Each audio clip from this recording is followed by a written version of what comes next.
అందరికీ నమస్కారం. నేను మీ సింగర్ ప్రవస్తి. సో సునీత గారు రీల్ పెట్టారు, దానికి ఆన్సర్ ఈ రీల్. సో లాస్ట్ వరకు చూడండి. సునీత గారు మీరు చెప్పారు, ఫస్ట్ నేను పాయింట్ వైజ్ వెళ్తాను. సో ఫస్ట్ పాయింట్ ఏంటంటే, మీరు చెప్పారు చిన్నప్పటి నుంచి చూస్తున్నాను, ఒళ్ళో కూర్చోబెట్టుకున్నాను అని చెప్పారు. ఇప్పుడు నేను ఎలా చేయాలి అని కూడా అన్నారు. సో లేదు, నేను ఇప్పుడు నన్ను ఒళ్ళో కూర్చోబెట్టుకోమని నేను అడగలేదు. నాకు ఆ minimum respect as a human, as a singer ఇవ్వమన్నాను. అండ్ మీరు రీల్లో ఎంత బాగా మాట్లాడారో రియల్లో కూడా అంతే బాగా మాట్లాడుంటే ఇవన్నీ అయ్యేదే కాదు మ్యామ్. సో అదొకటి. పాయింట్ నెంబర్ 2, నాకు కన్సిస్టెన్సీ లేదని కూడా చెప్పారు. చిన్నప్పుడు ఎలా పాడావో ఇప్పుడు అలా పాడట్లేదు అని కూడా చెప్పారు. Okay, that's your opinion, I totally respect that. So నేను దాని మీద ఏం మాట్లాడట్లేదు. సో ఇప్పుడు మీరు అన్నారు కదా నేను పూర్తిగా సాంగ్ సెలెక్షన్ విషయంలో మాట్లాడలేదని. సో మ్యామ్, మాకు ముందే రైట్స్ ఇవ్వడం జరిగింది, స్కెడ్యూల్ 1 ముందే. So Aditya music, Saregama, T series, mango music, so ఏవి మాకు ఇచ్చిన రైట్స్. మేము ఈ రైట్స్ లో నుంచే సాంగ్స్ చూసి ఇచ్చాం వాళ్ళకి. సో నా సాంగ్స్ రిజెక్ట్ చేసిన కారణం అయితే రైట్స్ ప్రాబ్లం కాదు, దేనిలో కూడా జరిగిందో చెప్తాను. ఇది రాఘవేందర్ రావు గారి ఎపిసోడ్ లో ఆయన చేసిన మంచి డివోషనల్ మూవీస్ నుంచి నేను మంచి డివోషనల్ సాంగ్స్ ఇచ్చాను లిస్ట్ లో. ఇస్తే కాల్ చేసి ఇలాగా ఇది డివోషనల్ రౌండ్ కాదు, ఇలాంటి సాంగ్ ఎవరిచ్చినా కూడా మేము ఇవ్వము అది ఇది అన్నారు Suman sir from Gnapika production house.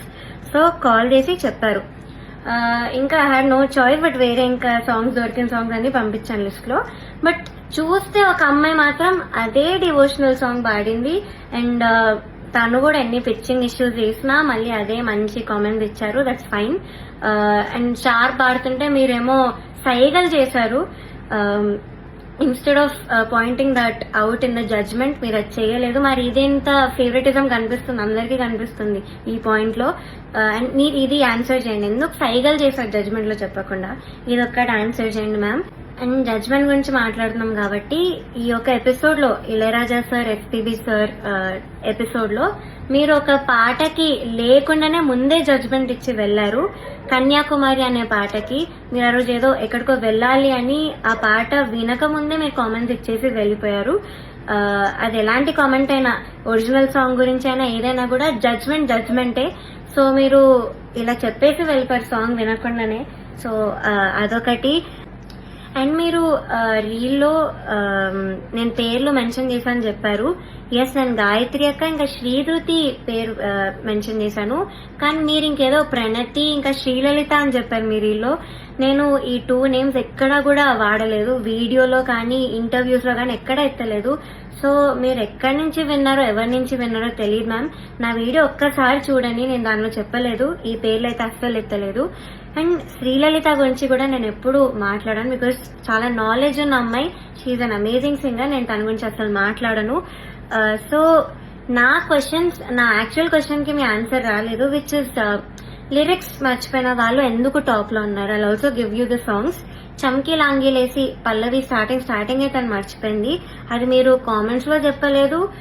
And సీతారామచరితం, దానిలో కూడా లిరిక్స్ మర్చిపోయారు, అది కూడా మీరు కామెంట్స్ లో చెప్పలేదు. And the third thing is, చేతుల మీద రాసుకొని వస్తే అదొక కామెడీ థింగ్ లాగా పోర్ట్రే అయింది, కానీ ఒక కాంపిటీషన్ మీరు అలా చెయ్యలేదు. అట్లీస్ట్ మార్క్స్ లో అయినా మీరు అక్నాలెడ్జ్ చేసి ఇస్తారేమో అనుకున్నాను, కానీ చూస్తే వాళ్ళందరూ కూడా టాప్ లో ఉన్నారు లాస్ట్ లో.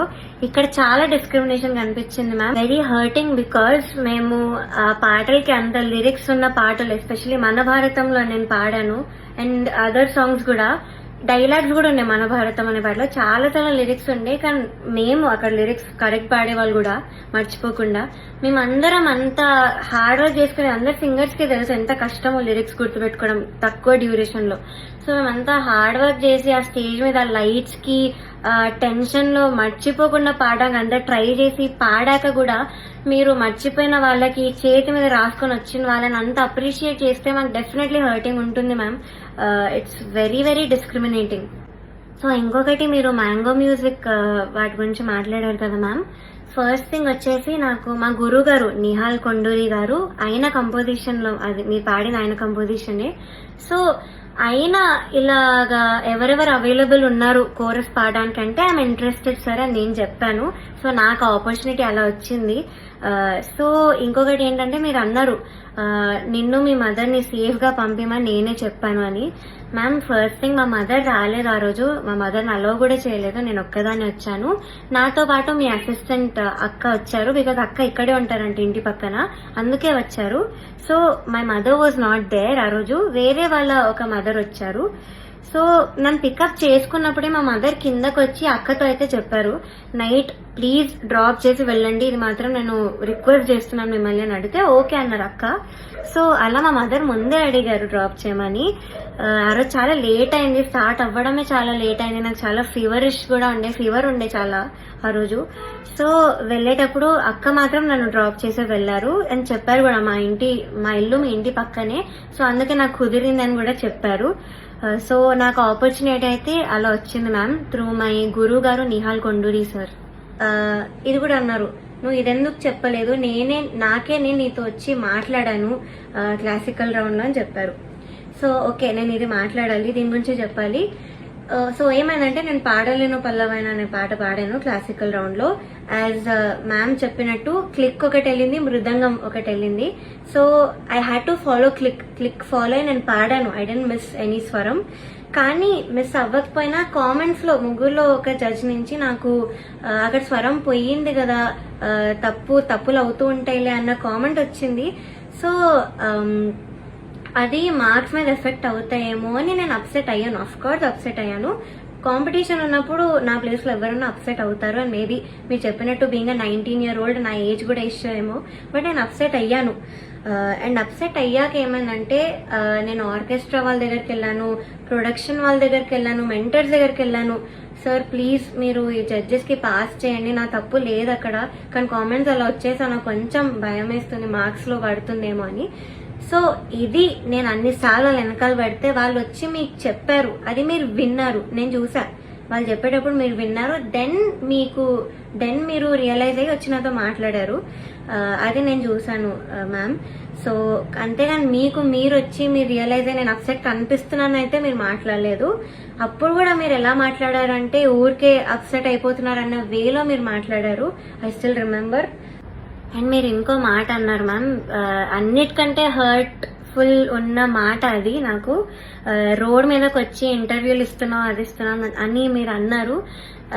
ఒక 19 year old ని పట్టుకొని అనే మాట అయితే అది కాదు మ్యామ్. అండ్ నేను రోడ్ మీద ఇవ్వలేదు మ్యామ్, నేనేం ధర్నాలు చేస్తూ అలా చేయలేదు. ఫస్ట్ ఆఫ్ ఆల్ మా ఇంటి నుంచే జూమ్ ఇంటర్వ్యూస్ అటెండ్ అయ్యాను, అండ్ ఆఫీసెస్ కి వెళ్ళే నేను ఇంటర్వ్యూ ఇచ్చాను. సో రోడ్ మీద అయితే నేను I didn't create any nuisance. So మీరు ఆ మాట అనడం మాత్రం is very very wrong ma'am, I didn't expect that from you. And ma'am మీరు ఇంకొకటి అన్నారు, నేను ఏదో రెవల్యూషనరీగా ఏదో చేశాను, ఏదో మాట్లాడానని. సో అది కీరవాణి గారు ఇలా వెడ్డింగ్ షోస్ లో పాడే సింగర్స్ గురించి ఇలా అన్నారు కదా. సో నేను యాక్చువల్ స్టేట్మెంట్ ఏమన్నారో అది నేను చెప్తాను. వెడ్డింగ్స్ లో పాడే వాళ్ళు నా దృష్టిలో సింగర్స్ కాదు అని అయితే సార్ అన్నారు. సో అది మీరు సార్ ఒపీనియన్ అని కూడా అన్నారు రీల్లో.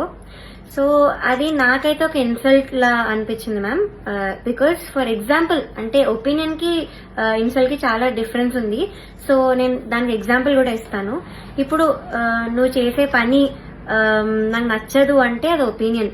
నువ్వు చేసే పని అసలు అది నువ్వు మనిషివే కాదు, నువ్వు పని చేస్తే నువ్వు మంచోడివే కాదు అని అంటే దట్స్ అన్ ఇన్సల్ట్. సో నాకు ఇది ఇన్సల్ట్ అనిపించింది and it's my opinion ma'am. Also మీరు ఒక వర్డ్ అన్నారు, ఓటమిని తీసుకోలేకపోతుంది అని. సో మ్యామ్ నేను ముందు చాలా రియాలిటీ షోస్ లో కూడా ఎలిమినేట్ అయ్యి వచ్చాను, అండ్ నేను ఎప్పుడు కూడా ఇలా వీడియో చేసి నాకు అన్యాయం జరుగుతుందని నేను ఎప్పుడూ పెట్టలేదు. ఒక్కసారి మీరు చూడండి, అండ్ నా ఏజ్ చూసుకొని మీరు అజ్యూమ్ చేసుకోకండి ma'am. Though I'm 19 years old, I have enough experience. నాకు 15 years ఉంది మ్యామ్ ఎక్స్పీరియన్స్ రియాలిటీ షోస్ లో, and I know how to take a failure. And నేను వీక్ పర్సన్ అయితే కాదు. చిన్న ఏజ్ నుంచే నేను చాలా హార్డ్ వర్క్ చేసి నా ఫ్యామిలీ రెస్పాన్సిబిలిటీ అంతా కూడా నేను తీసుకున్నాను. సో నాకు తెలుసు మెంటల్ ప్రెషర్ ఎలా హ్యాండిల్ చేయాలో, అన్నిటినీ ఎలా హ్యాండిల్ చేయాలో నాకు తెలుసు మ్యామ్.